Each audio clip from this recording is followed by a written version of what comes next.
ये हमारी एक ऐसी वृत्ति बनी हुई है, ऐसा स्वभाव बना हुआ है कि हम किसी किराए के मकान पर रहते हो ना, और उसको भी मकान मालिक कहे भी खाली कर दे, हम उसको भी खाली करना नहीं चाहते।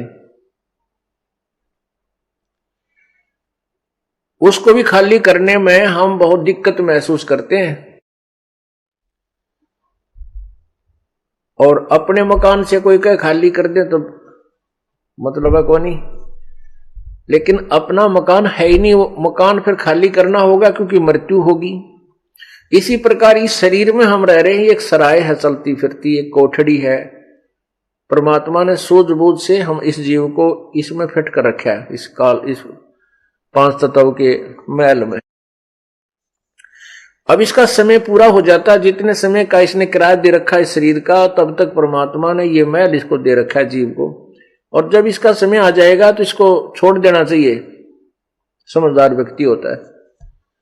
लेकिन जिसको ज्ञान नहीं, जो स्वार्थी और लोभी रहा सारी उम्र, तो वो इस शरीर को छोड़ना नहीं चाहता। मेरा शरीर है, मेरा शरीर है।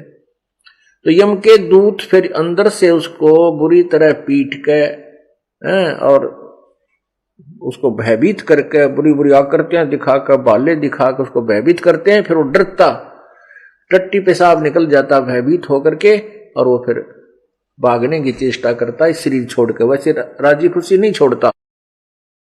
जो भक्त होते हैं, संत होते हैं, वो प्रभु की भक्ति के कारण इस शरीर को आसानी से त्याग देते हैं। और जिन्होंने भक्ति नहीं कर रखी, वो शरीर से निकल भी नहीं सकते, उनको मार पीट के निकाला जाता है। दोनों ही बातें हैं। वो छोड़ना भी नहीं चाहता और उससे निकला भी नहीं जाता। तो यम के दूत उसको मार कूट के बाहर खींच कर निकालते हैं, उसका गर्दन बंद कर देते हैं, जुबान बंद कर देते हैं। और भक्ति युक्त प्राणी अपने आप, परमात्मा का आदेश होगा, अपने आप शरीर से बाहर हो जाएगा, कोई परेशानी नहीं होगी।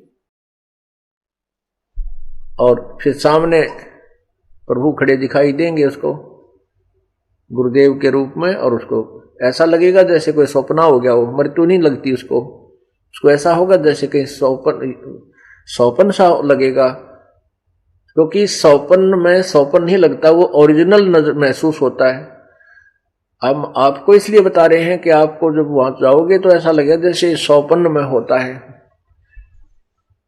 तो इस प्रकार हम अपने भगवान के पास चले जाएंगे और भक्ति का फल हमें मिलेगा।